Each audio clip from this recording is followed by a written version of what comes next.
नमस्कार. चंद्र राशीप्रमाणे मीन राशींच्या व्यक्तींना सप्टेंबर 2024 या महिन्यासाठी मी आता मार्गदर्शन करू इच्छितो. मीन राशींच्या व्यक्तींना या महिन्यामध्ये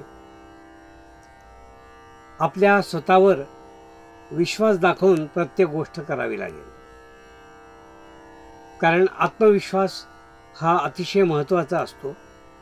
कुठल्याही परिस्थितीत आत्मविश्वासाला तडा गेला नाही तर कोणतीही गोष्ट आपण करू शकतो. तर या महिन्यामध्ये आत्मविश्वास अवश्य ठेवा, भरपूर ठेवा आणि प्रत्येक गोष्टीत पाऊल टाका. तर तुम्हाला नैराश्य येणार नाही. अन्यथा नैराश्य येऊन तुम्ही प्रयत्न सोडून द्याल अशी भीती मला या ठिकाणी दिसून येते. म्हणून आत्मविश्वासाच्या जोरावर आपण आत्मविश्वास ठेवून 100% केलेलं काम जे आहे त्यात 70% तुम्हाला लाभ होईल. 30% आपण समजून घेऊ. पण जो आत्मविश्वास अजिबात नसेल तर तुमचं काम त्याच्या निम्म्यावर येईल. म्हणून आत्मविश्वास हा हवाच आणि तो तुम्ही ठेवायलाच हवा स्वतःवर. आणि स्वतःवर आत्मविश्वास ठेवून प्रत्येक गोष्ट करा. ते तुम्हाला लाभदायक ठरेल असं मला या ठिकाणी दिसून येतं. त्याचप्रमाणे जेव्हा केव्हा गोंधळाची परिस्थिती निर्माण होईल किंवा आपण निर्णय घेऊ शकणार नाही अशी परिस्थिती निर्माण होईल तेव्हा सल्ला घ्यायला अजिबात कचरू नका किंवा काचकुचलेपणा करू नका. जेव्हा ज्येष्ठांचा सल्ला किंवा ज्ञानी लोकांचा सल्ला घ्यायची वेळ येईल तेव्हा अवश्य सल्ला घ्या. त्यांनी नुकसान निश्चित होणार नाही. ते पाळायचं की नाही हा निर्णय तुमचा राहील. पण सल्ला घेतल्याने तुम्हाला एक दिशा मिळेल, मार्ग मिळेल. तर त्या सल्ल्याने तुम्ही जाऊ शकता.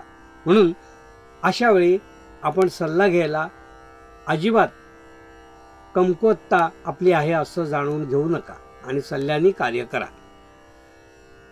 मीन राशींच्या व्यक्तींना मी असं सांगू इच्छितो की या महिन्यामध्ये त्यांनी डोळे आणि कान या 2 गोष्टींची अवश्य काळजी घ्या. कारण त्याविषयी काही चिंता दिसून येते. कदाचित हवामान, वातावरण, पोल्युशन यामुळेही काही गोष्टी असू शकतील.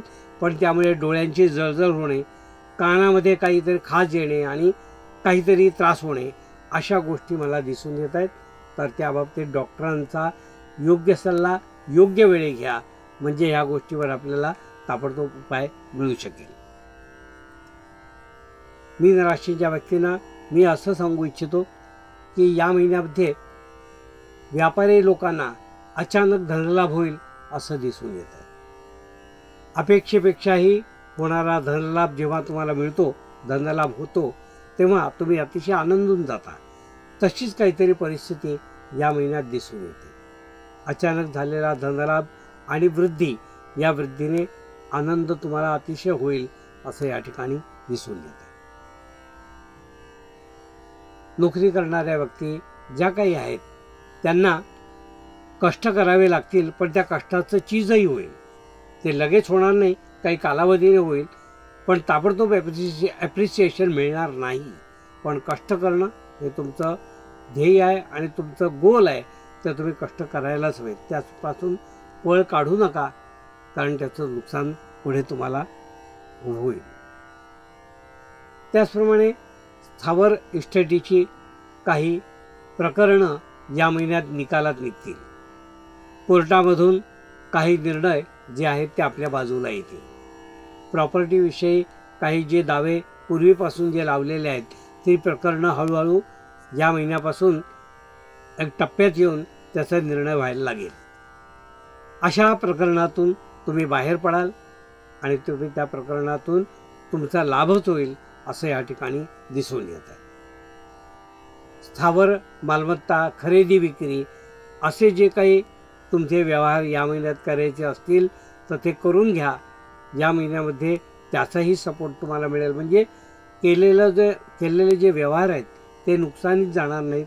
तुम्हाला कुठे ना कुठे फायदाच या गोष्टींचा दिसून येत आहे. मीन राशीच्या व्यक्तींना मी असं सांगू इच्छितो, कोणीतरी तुम्हाला असा गॉडफादर भेटेल की तो तुम्हाला बोट धरून तुम्हाला तुमच्या संकटातून बाहेर काढेल.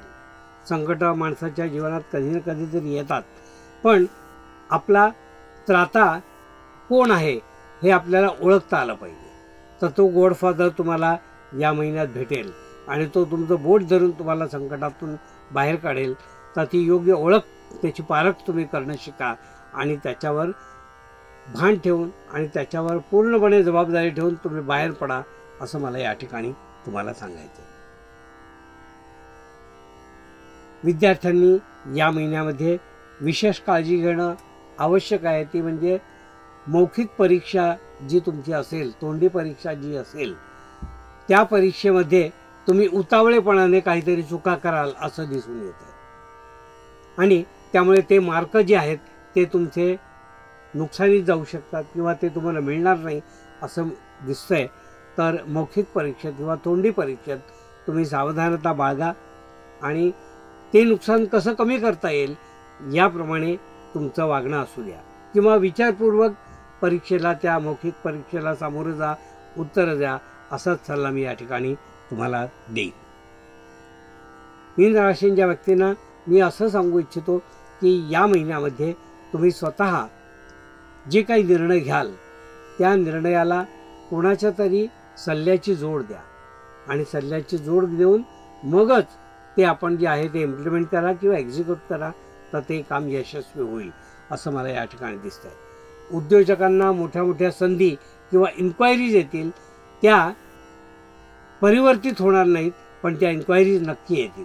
पण त्याचं योग्य ते तुम्ही सल्लामसलत करा त्यांच्याशी आणि त्याचा पालन तुम्ही करा.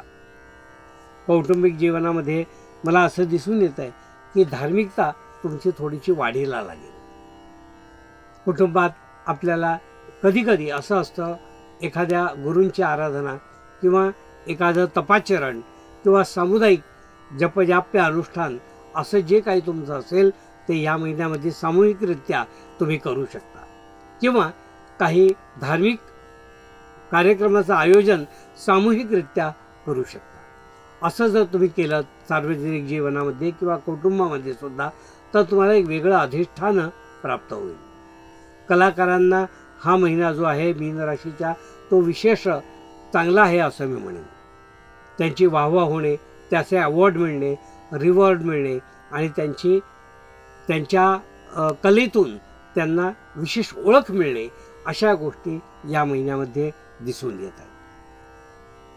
उत्पन्न तुमचं या महिन्यात पूर्वार्धात थोडं कमी पण उत्तरार्धात चांगलं असं दिसून येत आहे आणि पूर्वी केलेल्या ज्या काही इन्व्हेस्टमेंट्स आहेत त्यातून तुम्हाला थोडं जास्त लाभ अपेक्षेपेक्षा मिळतो आहे असं मला या ठिकाणी दिसून येत आहे.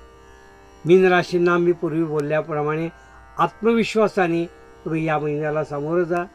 आत्मविश्वास डळमळू किंवा त्यातून तुम्ही पळ काढू नका. या दोन गोष्टी तुम्ही केल्यात तर हा महिना तुम्हाला अतिशय चांगला राहील. आणि या महिन्यामध्ये मीन राशींच्या व्यक्तींनी देवी कवच नावाचं सूक्त जे आहे ते वाचन जर केलं तर ती तुमचा देवी जी आहे ती तुमच्या प्रत्येक आधाराला तुम्हाला उभी राहील आणि तुम्हाला संकटातून बाहेर काढेल, आत्मविश्वासाला बळ देईल.